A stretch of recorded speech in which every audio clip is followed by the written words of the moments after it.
Oonnukal high range public സ്കൂളിൽ science and arts exhibition സംഘടിപ്പിച്ചു.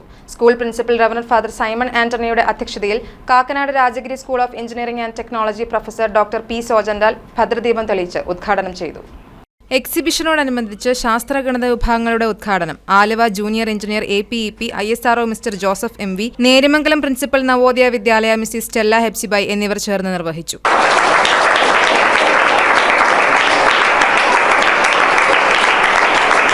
വിവിധ ഭാഷാ വിഷയങ്ങളുടെ ഉദ്ഘാടനം Oonnukal HM little flower high school Mrs Shija Mathew, Kothamangalam MA engineering college professor and former HOD doctor Binu Markose എന്നിവർ ചേർന്ന് നിർവഹിച്ചു. വിവിധ വിഷയങ്ങളിൽ കുട്ടികളുടെ പ്രവർത്തന മാതൃകകളും നിശ്ചല മാതൃകകളും എക്സിബിഷനെ ശ്രദ്ധേയമാക്കി. പുതിയ തലമുറയ്ക്ക് അപരിചിതമായ നിരവധി പുരാതന ഗ്രഹോപകരണങ്ങളും കാർഷിക ഉപകരണങ്ങളും പ്രദർശനത്തിന്റെ ഭംഗി വർദ്ധിപ്പിച്ചു. കിൻഡർ ഗാർഡനിലെ കുട്ടികളും രക്ഷിതാക്കളും ചേർന്നൊരുക്കിയ പാചക മത്സരത്തിന്റെ ഉദ്ഘാടനം Lexo hotel executive chef mister Ranjith Raveendran Kochi നിർവഹിച്ചു.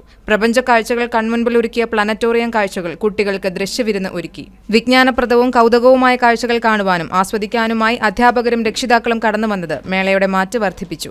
ഇത് തീർച്ചയായിട്ടും കണ്ണിനും അതുപോലെ തന്നെ മനസ്സിനും അതോടൊപ്പം തന്നെ നമ്മുടെ ബ്രെയിനും ഒത്തിരി റെജുവിനേറ്റ് ചെയ്യുന്ന ഒരു എക്സ്പീരിയൻസ് ആണ് ഈ യുവേക്ക 2024 എന്നുള്ളത് സന്തോഷവും അറിയിക്കുന്നു. News desk KCV news.